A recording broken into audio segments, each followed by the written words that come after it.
All right, continuing on with things that are getting us ready to go into rendering. This next one is a setting called depth queuing, and it only works in elevations and sections. Okay, and so here I've got section 2 opened up, and if you don't have a lot of detail, I guess, to your view, this option is not going to help you in any way. But here with our kitchen, we got a little bit more detail. The exterior of this building is plain, so that wouldn't help. But if you had a rather, I don't know, ornate or intense exterior views, lots of decks or patios or roofs or wings and offsets, it would make a difference. So we go to our visibility, our graphic display, and it's right here, depth queuing. And we can click on show depth. And I'm going to hit apply. And you can see the change it kind of made to us there. Now, these settings right here, the fade start and the fade end, the near and far, that works off of your view range. So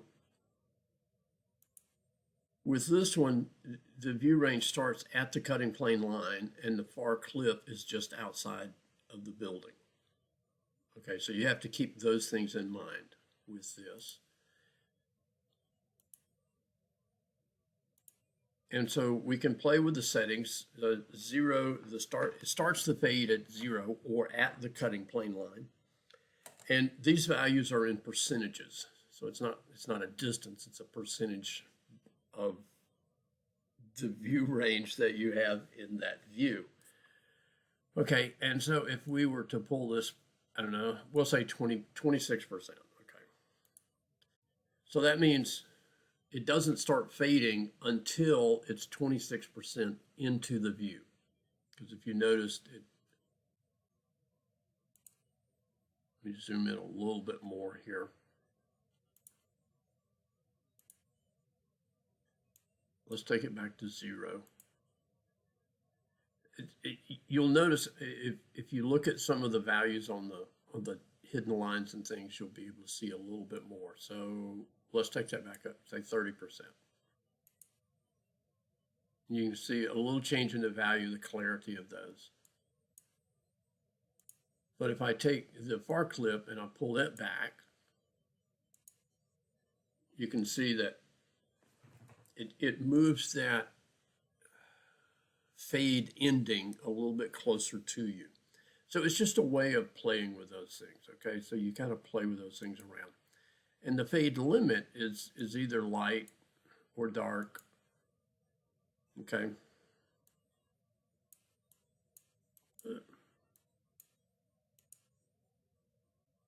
So you can, you kind of play with these things right here. So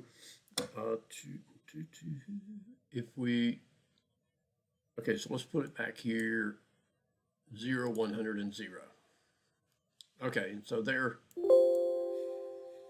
you can see how that looks. And if we change the fade to 100, it makes everything in the part dark, which it looks, like that's our normal view. Well, if let's pull that back to about 10 or so and go 40 and then about 70.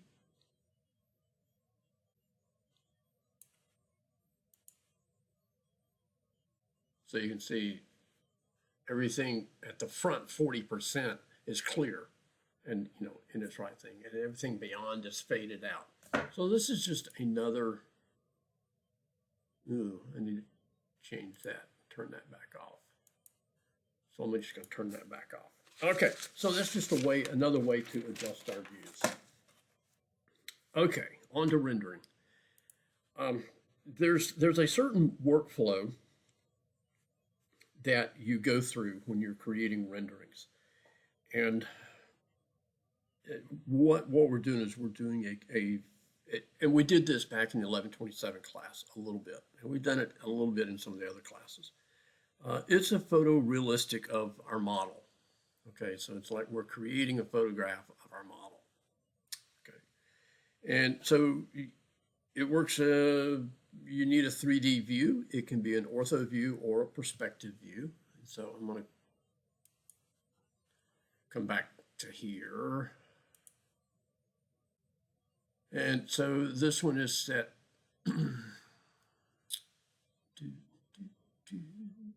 It's set to ortho. We could make it a perspective by messing with our camera. And sometimes you want that. Okay, but for right now, we're going to stick with our ortho on this one.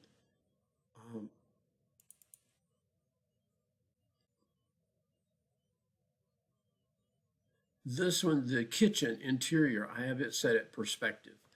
In which, if you're going to do an interior rendering, you definitely want perspective view on that. Okay, so the steps on this is you create your view and get your view oriented to what you want. Okay, and you can use section boxes, if you want to, be able to show the inside of something or hide some things. So you can use a section box. You want to crop your view extents. And as we said in previous videos, you really wouldn't do this with your default 3D view. So you would copy that and get it set to what you want. And so you get your view set up, and then we're going to specify our render appearances on the materials. Okay, and then if we need to apply any materials to our model elements. Okay, so like when we built this, we built it with a brick front wall, CMU back wall. These walls were generic, so we could apply a material to them. We could apply a paint color to them, things like that. So we get our finishes done. And if you remember in our materials, okay, so let's just say gypsum ceiling. Okay, so graphics, if shading, we can specify color, as you remember. We can specify a surface pattern. Let's see, this is gypsum board. So let me go ahead and add a plaster sand to the ceiling. And then we've got the appearance side, which is the rendering color, what it would look like. And in this case, we've got an image, a JPEG file that is coming from the image, okay? So let's scroll down and find something else. Brick, okay. And so brick, we have our shaded color, we have our surface pattern that we would have on our drawing. Okay.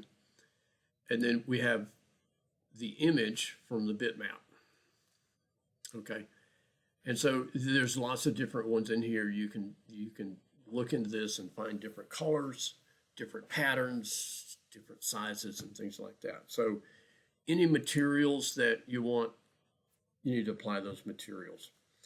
And then we define lighting and our artificial lighting, whether it's artificial or natural. We looked at sun settings just a little bit in the last video. And then we want to add any details like, plants, entourage, people, furniture, clock radios, computers, desk type stuff, coffee makers, those kinds of things. What is the purpose of our rendering? What are we trying to convey? And we would add whatever that entourage or small details that we would want. Okay. And then we define our rendering settings, which we're going to get into, and I'll show you those. And then when you actually render the image, you can save it in the project or you can export it as a JPEG image or PNG image. And so here is a rendered image of the kitchen that was created previously. Okay, so you can see it looks like a photograph, almost, kind of. And it was saved in the project. So once you've created it, it will always be there in your project. So let's look at our render settings. There's a couple of ways down here. We can go show rendering dialog down here, or up here in the view, we can go render. And so here's our settings. Quality, draft is quickest, best is longest, takes the most computing power. So when I have created renderings, I always use the draft setting first because it runs quickly and I can look at it and evaluate my view, my angle, zoom in, zoom out, that kind of stuff. I can evaluate it, pretty quickly with the draft. If you want a custom setting, the custom settings will be view specific. I mean, whatever you set up for this view will only be for this view. And when I say that, we're talking about the settings here, draft through best. And to do that, you would go to edit. And this shows you the different options that you have. Now, to create a new one, you would have to copy it to the custom. But if you change here and go through each step, you can see the settings changes for each one. Okay. We're not going to mess with this, but I just want you to be aware that is there. Okay. So that's the settings here. Okay. Now, when you're looking at output, you can choose screen or printer. Now, screen size it gives you the pixels that you're going to be viewing it at. If you change to printer, this gives you the actual size of the image in inches, like you were going to print it, and you can change the DPI, the print quality of it, if you will, to like 300 or 600 DPI. Most photorealistic printers will print at 300 DPI. But this gives you an idea of what you're looking at here. Okay, so let me go over to my kitchen view here. And let's go back into those settings. And so you can see here, this image, screen size would be 729 by 663 pixels. Okay, and if I zoom, I'm not changing the view itself, because remember, this is a camera view. I'm changing the size of the render by doing that. If I switch over to printer mode, same thing. I can zoom, but it stays the same based on those camera settings. Okay, so those are, let's see. In preparing our view for rendering, one thing we can do is we can adjust our crop view so that we're not showing lots of extra space. Okay, and it doesn't matter if you're doing this through a camera or through an elevation view or a section view. You just adjust your crop region so you get what you want. And let's say, I don't know, let's say we had this thing all tricked out and we had coffee maker and I don't know, some pots and pans on the oven and some vase with flowers, things like that. So you could hide those elements in this view so that they would not render, and that would speed up your rendering also. Okay. Now, lighting, if you look at this project, go to ceiling plan level 1. I've installed some lights in here. There's some can light fixtures. There's a couple of surface mounted fixtures. There's a pendant, and there's a couple of under cabinet mounted lights. Okay. Now, you could do it in this view. You could do it in an elevation view of this room. That would work too. But if we go to visibility graphics, and if I scroll down to lighting and expand that, light source is normally turned off. And what this is the yellow cone that shows the light path. Okay. the source of the light that it's going to create. And so you can see there's lots of light there. So let me come back over to here, and I'm just going to hide that, and I want to hide the ceiling.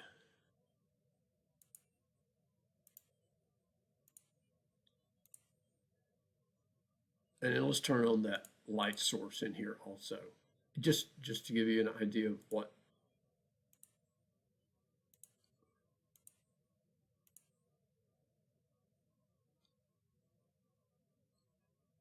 And so even though the light source, extends outside of that room, okay, the light is not going to go into the adjacent room, but it would shine out a window. If we're doing a nighttime exterior or whatever, that light would shine out the window if our window's clear. So this gives you an idea of lighting pattern. Okay, so I'm going to turn those back off.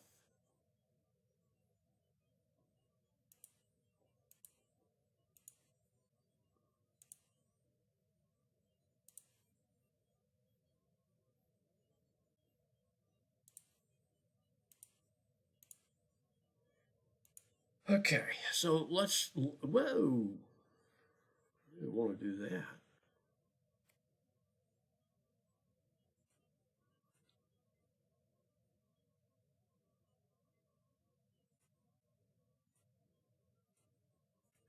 Okay, so if we want to create a render of here, well, I'll tell you what, let's,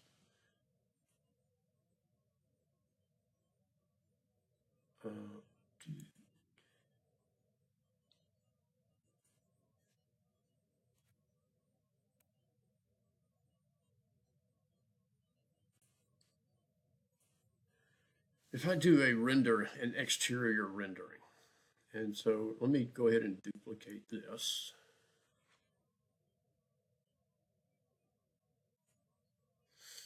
And I set up my view for how I want it, and let's make it a perspective. Where are you at? Here we go, projection mode. Let's go ahead and make it a perspective view.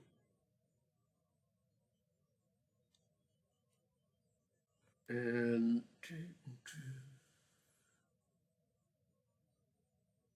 let's see, eye elevation, target. I'll just leave those, the settings like they are. Okay. So if I go into my render,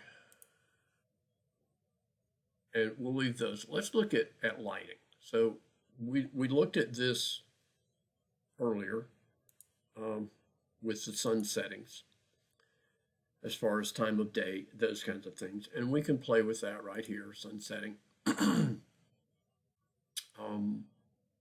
Tell you what, before we do that, let's turn on shadows. Oh, shadows was on, sorry.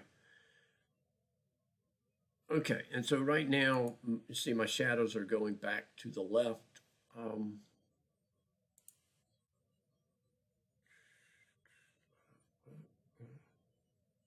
Just for giggles, I'm going to go spring equinox at noon time. And you can see it changed the shadows there. That's kind of harsh. Let's go fall. Okay, I'm going to do that because we got some shadow that we can see in our rendering here.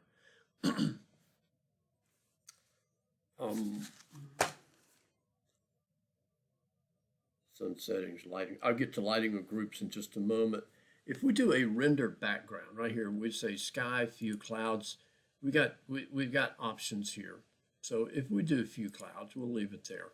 One of the options that if you do an image, here's something that could be used, and I have read about it being used this way, is they take a photograph of the background of where the building is going to be built.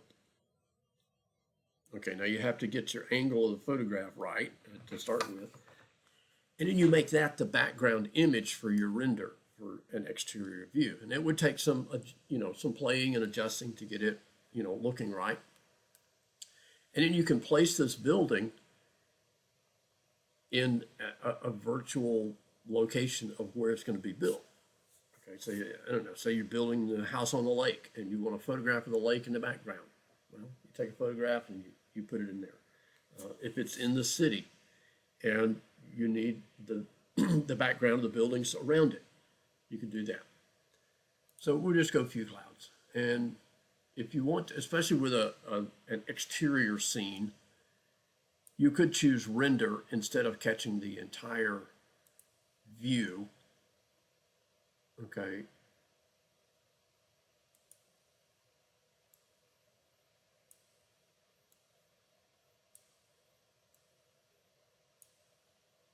All right, and so we'll render that on draft.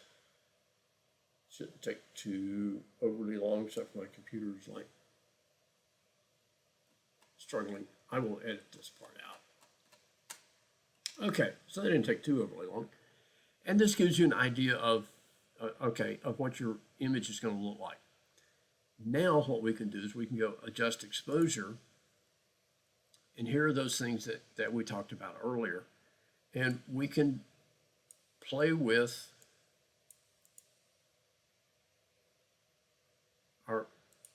our settings. Okay, so we can make things a little brighter, a little darker. Maybe we want to, I don't know. And it just takes a little bit of playing to get what you want. Okay.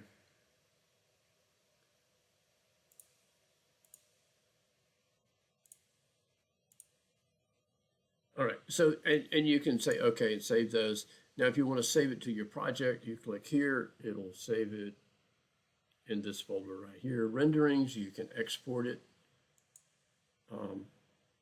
as a JPEG or a PNG, TIFF file, bitmap file, however you want, okay? And you can go back and show the model, and it takes you back out as if the rendering didn't happen. Okay. So now then, let's let's say we're going to do this at nighttime. And so we want exterior, sun, and artificial.